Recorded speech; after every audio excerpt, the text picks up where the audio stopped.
Alright everybody, welcome back to another This Week in Destiny, and it's a pretty juicy one with a lot of slight nerfs but high changes that are going to make Titans and Hunters specifically very happy. Alright, so this week in Destiny, we are getting ready for our next developer stream. These things take time, so we are also telling you about one of the biggest systematic changes we are introducing with the Edge of Fate. It's a topic that you may not have heard about yet, so get ready for it. And for the rest of our weekly topics, of course. Save the date, all dungeons in Rite of the Nine, introducing additive melee damage, which is the big change this update, exotic armor tuning preview, which will be a juicy one as well, last call for the final shape Bungie rewards. Tune in to our next developer stream. Join us on Tuesday, June 24th at 10 AM PT as we give an in-depth look at the Edge of Fate. We'll have the dev team on the floor ready to share many details about Armor 3.0 and the new ability stat system to show you some new weapons and more. Stay tuned for that. I will be covering it. And here we go. Tune in June 24th at 10 AM PT. Everyone watching our developer live stream on the Bungie Twitch channel for at least 15 minutes and with their Bungie ID linked will earn the Astromancy emblem as a Twitch drop. Pretty nice, pretty nice. Rite of the Nine continues. Guardians, the Emissary, and the Nine still require your attention. After making all dungeons available last week and turning on increased rewards for them, we are entering a new Rite of the Nine cycle. Whoa. All dungeons remain active and can be played at players' leisure, but only one of them has increased rewards active, so you can go back and farm for the resources and weapons if you're still chasing some of them. We have another update coming on July 1st. The Emissary will start giving away nunnery engrams that are filled with the brim with hand-picked cosmetic rewards spanning multiple years of Destiny 2 content. Some are new like hollow chips, and others are a blast from the past like Crimson Days emotes. Check the calendar below so you don't miss anything that's coming. From June 24th, we got Spire of the Watcher, then July 1st Goes to the Deep, and then July 8th Prophecy for the featured dungeons. On June 24th, the Emissary will offer a handful of exotics for players looking to round out their exotic weapon arsenal. More will be added each week through the Edge of Fate launch. So that includes stuff like Outbreak and Whisper, by the way. So any new players, get out and get those exotics. Starting July 1st, players may purchase nunnery engrams using 350 nunnery manifolds at the Emissary, and blah blah blah. From the 8th to the 15th, Lootapalooza will begin. Increased currency rewards and weapon drops from enemies in all dungeons. Even more increased loot from the final boss chest when completing all encounters. Here is the big nugget of information. Melee damage is changing in the Edge of Fate. Hello there, this is the Destiny 2 Sandbox team, ready to talk about one of the most significant systematic overhauls coming with the Edge of Fate: additive melee damage stacking. The short version is, almost all sources of increased melee damage are buffed, all sources of increased melee damage stack at full efficiency in PvE, and we are using additive damage increase calculation for melee damage. Big changes here, folks. How melee damage worked in the past. Currently in Destiny 2, most sources of increased damage in Destiny 2 are multiplicative. Two hypothetical 50% damage increases, a 1.5 increase to damage, are multiplied together for a total of 125% for 2.25 times damage increase. That was a lot of numbers, but it gets simplified down below. This approach to damage increases has some problems. For one, the more damage increasing effects applied at a time, the more powerful they all become, which means that the best builds and strategies can start to revolve around simply having as many buffs as possible. This is a pattern we saw in Destiny 2 prior to the mutually exclusive and pairing damage buff system for weapons. Additionally, balancing the game becomes more and more difficult the more sources of increased damage we add. We do not want to have to choose between bosses being one-shot by players who are stacking as many buffs as possible, or bosses feeling like bullet sponges to players who are not. How it will work now. The Edge of Fate is released on July 15th. Melee damage increases in Destiny 2 will be additive. That means two hypothetical 50% damage increases will be added together for a total 100% damage increase. Now, this does result in a lower damage ceiling for melee abilities, and it is unlikely that most bosses will ever be one-shot with melee abilities going forwards. But because we do not need to worry about someone stacking these melee buffs and trivializing most content in the game, we can do two very cool things. We are buffing almost all effects that increase melee damage, some of them by double the damage they do now.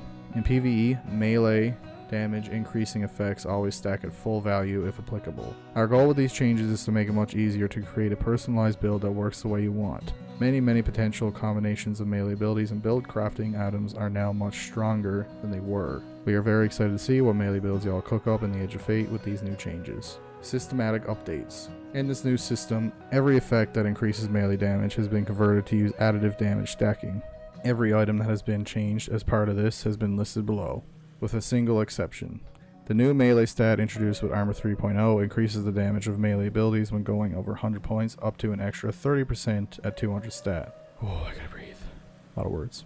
The damage bonus provided by this stat is considered to be increased to the base damage of a player's melee attacks and abilities, and is multiplicative with other damage increases. In short, if you're putting together a melee build, you want to get your melee stat as high as possible. Additionally, melee damage no longer scales scorch and ignition damage generated by melee attacks. The logic behind this change is similar to the logic underlying the jolt damage scaling changes we made a while back. We think it's healthier for elemental verbs to have a consistent effect regardless of the source that apply them. We have opted for a more targeted change here, and Incinerator Snap and Consecration Slam remain powerful options both as centerpiece abilities in melee focused builds and as potent damage focused tools in other builds. Me personally, I still think Consecration and the Warlock's Arc ability, I can't remember the name of it, are going to still be very powerful. They're just going to be tuned down a bit so they're not what everybody just slaps on right away. About glaives. As part of our melee overhaul, we are revisiting the role of glaives in the sandbox. We would like glaives to find a more permanent home in melee focused builds, where they provide a defensive tool to help you close in on your targets and a faster, more potent, unpowered melee ability than guardians would have otherwise. That's right, glaive melee is considered an unpowered melee ability in the Edge of Fate. Anything that increases the strength of unpowered melee abilities will now increase the strength of glaive melee, including the melee stat. This does come at a cost. While glaives have a much clearer role, and have a higher damage ceiling, we needed to reduce their base melee damage in PvE to bring it more in line with an unpowered melee attack. But even after these changes, glaive melee has a much higher damage per second output than unpowered melee attacks do. So a lot of these changes are a bit of a nerf, but also a buff, and it's going to be interesting to see how it turns out. There's going to be a lot of testing to be done, and with things like the shooting range, it should be much easier to see what our damage can get up to, so should be okay. In short, if your build relies on unpowered melee damage, glaives will be the next best way to increase your unpowered melee DPS even further. Glaive melee is now considered to be a type of unpowered melee ability. They now receive melee damage increases at full effect in all cases where an unpowered melee ability would, including the damage increases from Syntheseps, Knockout, Offensive Bulwark, Combination Blow, Spark of Feedback, Worm God Caress, Banner of War, and Stylish Executioner. Yes. Glaive melee now triggers all effects that are triggered by any melee ability. They will no longer benefit from some weapon damage bonuses such as Radiant, as it's no longer weapon damage. Effects that modify the behavior of basic melee attacks, such as the Titan Aspect Knockout, that changes basic melee attacks from kinetic to arc, will not affect the behavior of glaive melee. Glaive melee damage in PvE has been adjusted to compensate for their increased access to melee damage increasing effects. Glaive melee damage against minors and majors has been reduced by 40%. The damage against champions and mini-bosses has been reduced by 28.5%. And the damage against bosses and vehicles has been reduced by 50%. Now, that sucks, but when we get down below, we will see all the buffs. Below, check out the list of melee changes we have made to abilities, exotic armor pieces, and weapon perks so that they can shine in the new system. Be mindful that this list does not cover all the sandbox tuning plans we have for the Edge of Fate, just the melee focused ones. We are covering exotic armor changes in the section below, and we'll share everything about weapons and abilities in a future TWID. Ability changes for melees. Prismatic, Facet of Courage, the one when you apply darkness and it gives your light abilities more damage. PvE melee damage bonus increased from 10 to 50%. Pretty big. Spark of Feedback. PvE melee damage bonus increased from 75 to 100%. Now works with glaive melee at full effect. PvE melee damage bonus is no longer decreased when using Syntheseps, Liar's Handshake, Knockout, Wormgod Caress, 1-2 Punch, or Winter's Guile. Roaring Flames. I am excited for these changes. Listen to this. Maximum PvE melee damage bonus increased from 73 to 200%. Oh my god. Solar Titans are back? Question mark. As a note, Roaring Flames increases solar ability damage, and glaive melee is always. There's some weird spelling things here. We have opted to follow the rules as written for this one for now. So Roaring Flames does not scale glaive melee damage. That's fine, I guess. Melee damage bonus against is no longer. Alright, Bungie. It's no longer decreased when used with Peregrine Greaves, Wormgod Caress, 1-2 Punch, or Syntheseps. Knockout. PvE uncharged melee damage bonus increased from 100 to 160%.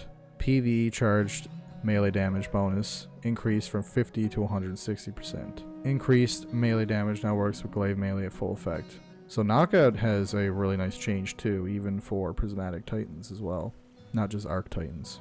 So that should be pretty juicy. Offensive Bulwark, the Void.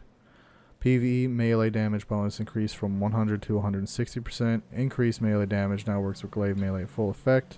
Melee damage bonus is no longer decreased when used with Syntheseps. I didn't see a lot of Void Titans use Syntheseps, but it could be a play now with this change. Should be alright. But this is my favorite one here. Second favorite from the solar one. Melee damage bonus for user and allies increased from 40 to 100%. Melee damage bonus is no longer decreased when used with Wormgod Caress, Syntheseps, or glaive melee. The damage bonus provided to Blade Fury's melee attacks is unchanged. So that is going to be huge. Banner War Titans, we're cooking. Hunter, Stylish Executioner. PvE melee damage bonus increased from 200 to 300%. Now works with glaive melee at full effect. Now works with every melee ability if the ability makes contact while you are leaving invisibility. In other words, projectile melee abilities like Threaded Spike will benefit from the damage increase if you use it at point blank. That should be pretty nice. Combination Blow. Maximum PvE damage bonus increased from 309 to 400%. Increased melee damage now works with glaive melee at full effect. Now works with Ascension and PvE at full effect. Now works with grapple melee and PvE at full effect. Combination Blow is going to be pretty hot as well. Exotic armor changes. Hunter. Arthrus's Embrace. PvE weighted knife throwing knife damage bonus increased from 200 to 300%. Liar's Handshake and Spirit of the Liar. PvE basic melee and arc melee damage increased from 200 to 400%. Liar's Handshake. Hunters, you're about to be double in power. Ophidius Spaith, for anyone who uses that. Maximum PvE throwing knife damage bonus increased from 100 to 200%. Triton Vice. PvE glaive melee damage bonus increased from 100 to 200%. Glaive Hunters, gonna be also doubled in efficacy. Yeah, words. Here we go. My main stuff. Titan, Heart of Inmost Light. Maximum PvE melee damage bonus increased from 20% to 50%. We cookin', fellas. We cookin'. Now increases the damage of unpowered and glaive melee abilities. Peregrine Greaves, shoulder charge ability impact damage bonus against non-champion, tormentor, mini-boss. So none of those. Increased from 363% to 400%. Quite nice. Syntheseps and Spirit of the Syntheseps. Melee damage bonus is unchanged, 165%. Melee damage bonus is no longer decreased when used with Combination Blow, Stylus, Executioner, and glaive melee. That's for the spirit aspect. Damage bonus is still decreased against players when used with Lightning Surge. Yeah, so that sucks for Warlocks. Sorry there, but at least some of these changes might actually increase your damage. We'll see. Wishful Ignorance. Here's a good one. Maximum PvE Frenzy Blade melee damage bonus increased from 100 to 200%. Maximum PvE Flèche Storm melee damage bonus increased from 50 to 200%. I got a build video coming out after this TWAB. Check it out. I'll leave it linked right up there. And this build is going to be disgusting in Edge of Fate. It's something that I'm going to test out and try out. I might even start it with it, but yeah, I'm excited for that. Worm God Caress. Maximum PvE melee damage bonus increased from 275 to 400%. Melee damage bonus is no longer decreased when used with Roaring Flames or Glaive melee. Worm Gods also have a really good buff now. And Warlocks. Poor Warlocks that aren't the melee class. Winter's Guile. Maximum PvE melee damage bonus increased from 275 to 400%. Still a good change though. Weapon perks. Close to melee. Our favorite Glaive perk here, me personally. PvE Glaive melee damage bonus increased from 30 to 60, so it's going to be double damage, which is good. 1-2 Punch. PvE melee damage bonus increased from 100 to 150%. Now works with all melee abilities. Melee damage bonus is no longer decreased when used with Liar's Handshake. Like I said before, Liar's Handshake. Hunters, yeah, get cooking. Increase the time the perk is active to 3 seconds. That's gonna be huge. Exotic weapons, Bastion. Saint's Fist PvE melee damage bonus increased from 100 to 300%. Now works with all melee abilities. Increase the time the perk is active 3 seconds. So Bastion getting a nice little buff there too. Gonna be pretty. It's gonna be good. Monte Carlo. Catalyst melee attack no longer deals reduced melee damage to bosses, mini bosses, and champions. Again, another thing that's buffing a build that I'm going to post here soon. Winter Bite. Now receives melee damage bonuses from a variety of sources. So it's going to be buffed a little bit there, but it's also being nerfed because Bungie hates glaives, especially Winter Bite. Reduced enhanced melee damage with ammo to 20% instead of 50%, sorry. 30% reduced damage from enhanced melee damage with ammo. Not great, but with the changes, it could equalize itself. We'll see. Exotic armor tuning preview. We mentioned a bunch of exotic armor pieces in the previous sections, so it felt natural to go over the other exotics that are changing with the Edge of Fate. Many buffs and reworks here and there, and just a few minor nerfs to keep things balanced and interesting, or the fun level down. Hunter, the Dragon Shadow, and it has long felt weird how similar the Dragon Shadow and Speed Loader Slacks are in their effects, with both centered on dodging to get stats. To alleviate some of this weirdness, the Dragon Shadow has gained many of these stats and had its perks updated to fit better with the new suit of player stats. The Dragon Shadow now passively increases weapon stability and ready speed. Dodging reloads your equipped weapon, no longer reloads holstered weapons. Activating your dodge ability grants the following effect for a short time. Increased stability and handling. Increased move speed. That's interesting. Increased sprint, slide, and ADS strafe speeds. Increased class stat. Very neat.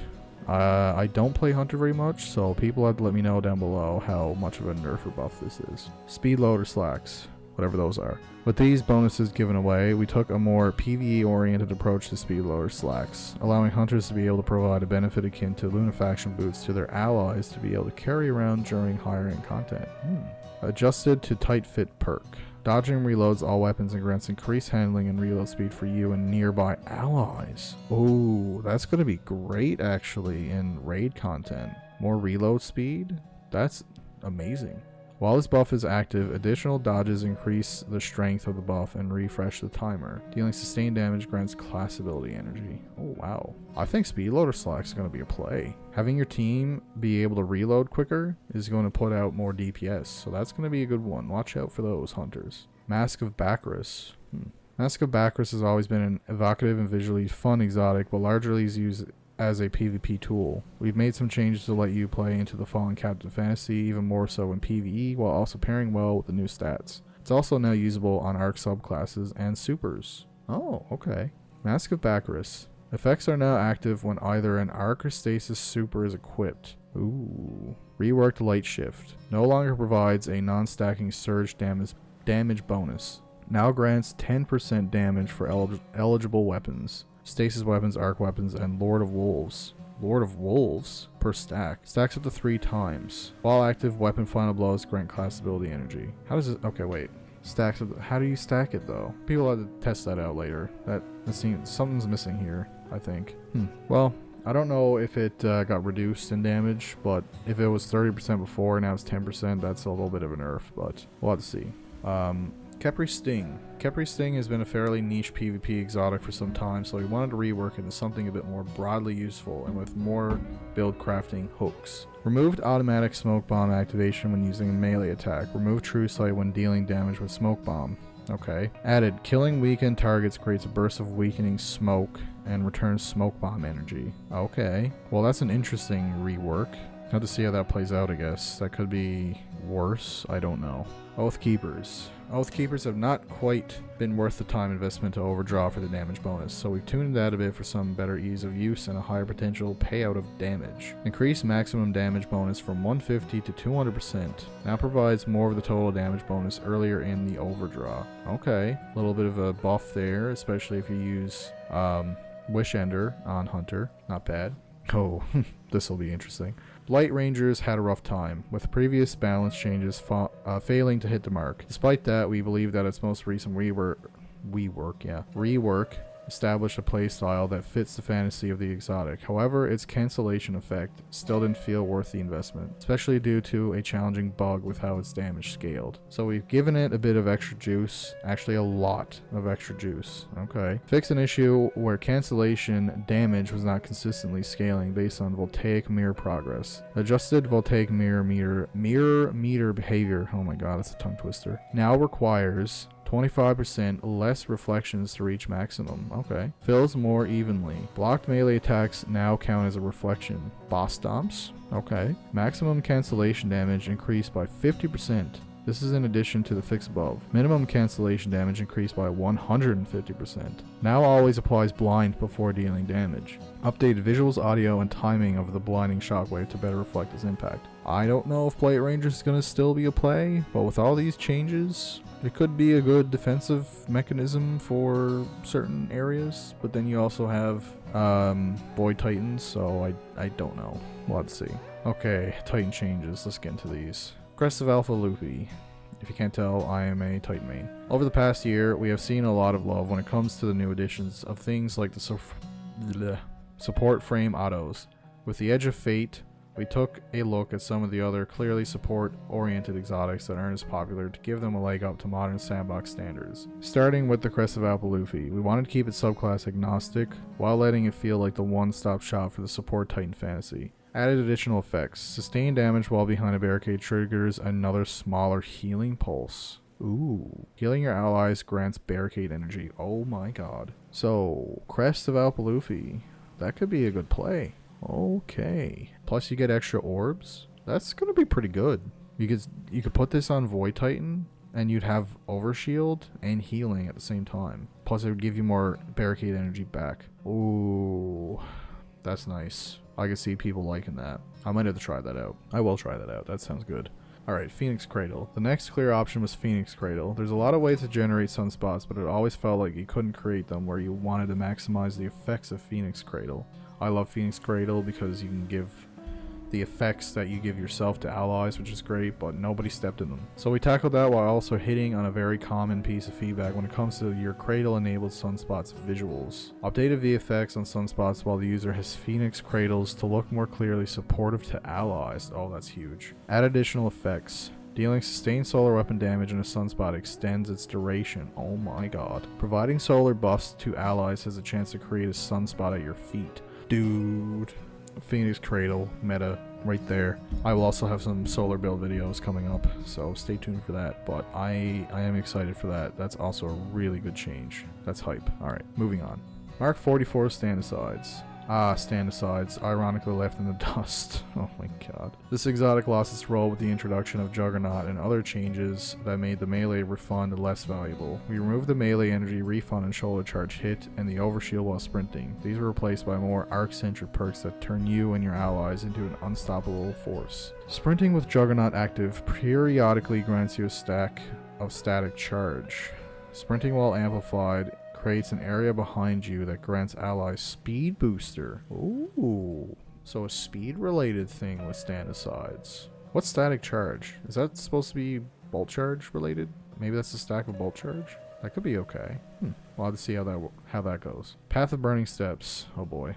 We elect a Path of Burning Steps played in Season of the Wish before the previous changes to this exotic to return it to its glory days, gleefully frolicking with Polaris Lance. We added back some of its bonus damage by tying it to Roaring Flames. Okay. Increase solar weapon damage and solar ignition damage based on the number of stacks of Roaring Flames you have. Holy crap. Roaring Flame times 1, 2, 3 grants 10, 15, 20% bonus solar weapon damage and 5, 10, 15% bonus ignition damage. Stacks with surge mods. Oh boy. Reduce the duration of suspend, slow, and freeze effects applied to you.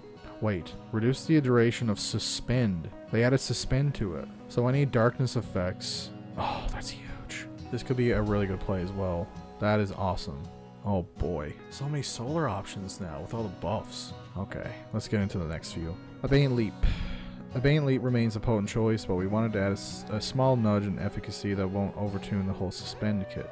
Now increases the duration of suspend applied by enhanced Dranger's Lashes. Alright, yeah, that's a little nudge, but you can get Spirit of Abeyant on Prismatic Titans, so I don't see anyone really switching to Abeyant Leap just for that, because we have things like Wishful Ignorance and stuff like that now, so it's a bit of a, I wouldn't say throw, but yeah.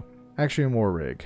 Oh no. These changes to Action War Rig go along well with the new weapon stat, giving you the option of building your loadout around the exotic to keep its new kill streak bonus rolling. Think Worm God Caress for auto rifles and machine guns.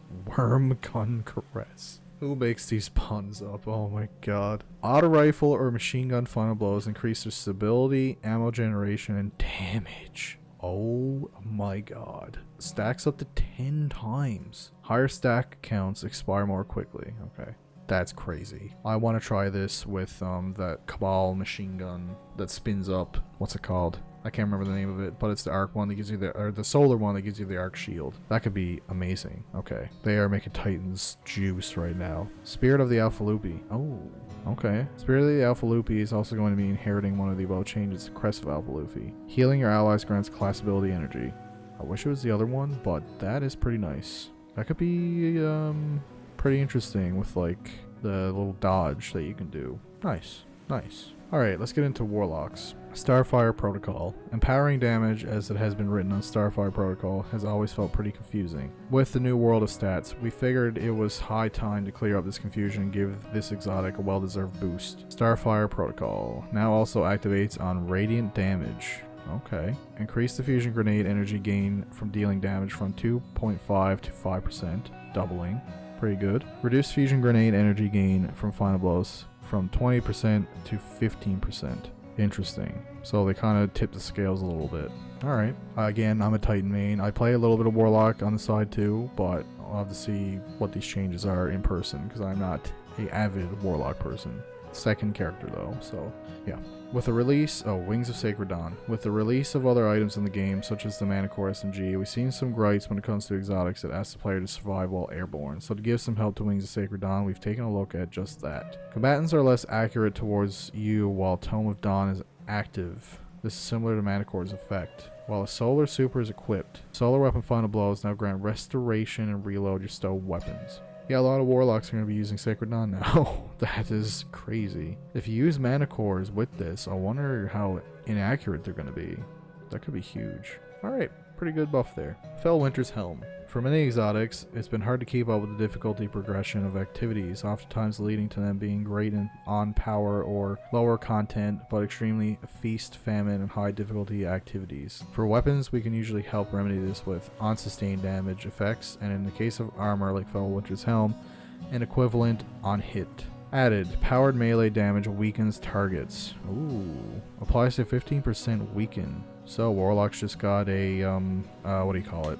Tractor cannon built into an exotic piece of armor. Frees up a slot there, not bad. So the secondary effect, weaken effects applied by the burst via melee or finisher final blows are unchanged. Nice. So that should be pretty helpful. Prometheum Spurs. In a world with so many Rift exotics, it's always been hard to make a combo Rift feel truly good for how many hoops it asks you to jump through. So with this pass, we've looked at an alternative approach to the combo Rift that will also let players hook into other atoms on the Solar subclass to allow for more versatile benefits. See, the problem with only hooking it to the solar subclass is that there's so many other solar things for Warlock that they're probably not going to want to use this, but we'll see. Rework the perk Embers of Light. While a solar super is equipped, weapon defeats grant class ability energy, and weapon defeats in a rift grant a different solar verb depending on the rift. While in a healing rift, weapon defeats create a pulse that grants radiant to you and your nearby allies. That's huge. While in a powering rift, weapon defeats instead grant cure to you and nearby allies. Ooh,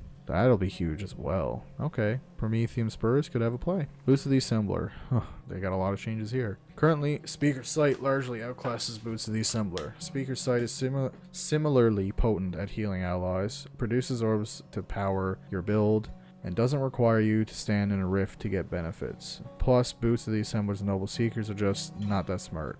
So we sent them to college. Oh my god. They got some humor in here. That's always good. They now target allies more reliably, spread their healing out much more efficiently, and give a more flexible benefit when they find an ally. Noble Seekers no longer spawn in waves and instead spawn at a constant rate based on flyer team size. Ooh, interesting. Average number of Noble Seekers produced per 8 seconds is unchanged. It will produce 1 per ally in that time period. Noble Seeker tracking range changed to 40 meters always, from 20 to 40 meters based on time alive. Noble Seekers, I'm just going to say Seekers from now on, I can't speak. Seekers will prioritize allies who have not been healed in the last 8 seconds. Seekers can now target allies standing in the rift producing them. Okay. Seekers will not target an ally more than once every 4 seconds. Seekers will not detonate when passing near an ally they are not targeting. They will still detonate if they make direct impact with an ally they are not targeting. No longer grants extended rift duration on Noble Seeker impact with allies. Instead grants class ability energy on Noble Seeker impact with allies. Scales based on fire team size. So a little bit of a overall change and buff to Boots of the Assembler. I feel like people are still going to stick to that helmet, but we shall see. You can stack or use Boots of the Assembler with Lumina too, so it could be a good change with Lumina. If they change Lumina's things too, it could be quite a good play. Geomag Stabilizers, oh boy. We enjoyed watching players shoot out beams of concentrated arc energy just as much as you all did generating them. But with the launch of the Edge of Fate, we are limiting some of that unlimited power. To compensate, we took a pass at retuning its sprinting for bolt charge. Okay. Reduce super energy granted by ionic traces to 4% from 7. Ooh, bit of a nerf.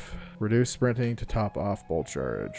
Or retuned, sorry. Decrease bolt charge stacks required before sprinting will grant additional stacks from 6 to 5. Alright. Increase the amount of time required for sprinting to start granting bolt charge from 2 seconds to 1. That's not bad. Increase the rate bolt charge is granted while this effect is active from 1 every 1.5 seconds to 1 every 0.33 seconds. So a bit more bolt charge on Geomags, just less super energy. So not great, but at least there's a bit of a buff along with it. And we get to some of the final stuff here. The Final Shape Bungie rewards. We're almost at the end of the Final Shape year, but it's never too late to jump into the game, fight against the Hordes of Darkness, and defeat one of the biggest foes yet. Same thing for the year content after the expansion. All content is unlocked for Episode Echoes, Revenant, and Heresy for players with the corresponding seasonal passes. As we approach the launch of the Edge of Fate, many of the Bungie rewards available that require a Triumph unlocked during this year won't be available anymore, so take this opportunity not only to earn them, but also to complete your journey. Check out some of your greatest hits of the year below. Alright. Yep. Nice. I don't have money for all this, so. Player support report. Yep, known issues. I wish they would take a take a pass at all of these and finally fix them. It's been way too long for some of these. Like, they need to fix these quickly, or at least at Edge of Fate. Do the Vex enjoy art? So we got some artwork here. That's pretty neat. Oh my god, that goes on forever. Triple kill. Little sniping video there for anyone. And that's it. And with that, this TWID is over. Hope you found all those changes coming to your melee builds and exotic armor pieces interesting. We are pretty sure some of you have already started theorizing about the new builds and combos that will be the most fun to play with when the Edge of Fate launches. Let us know what got you the most excited. The Destiny 2 community team. And a cat there. So yeah, that'll conclude this week's TWID. Hope you guys enjoyed it. Thank you for watching. Leave a like, comment, sub, and peace out. I'll talk to you in the next one.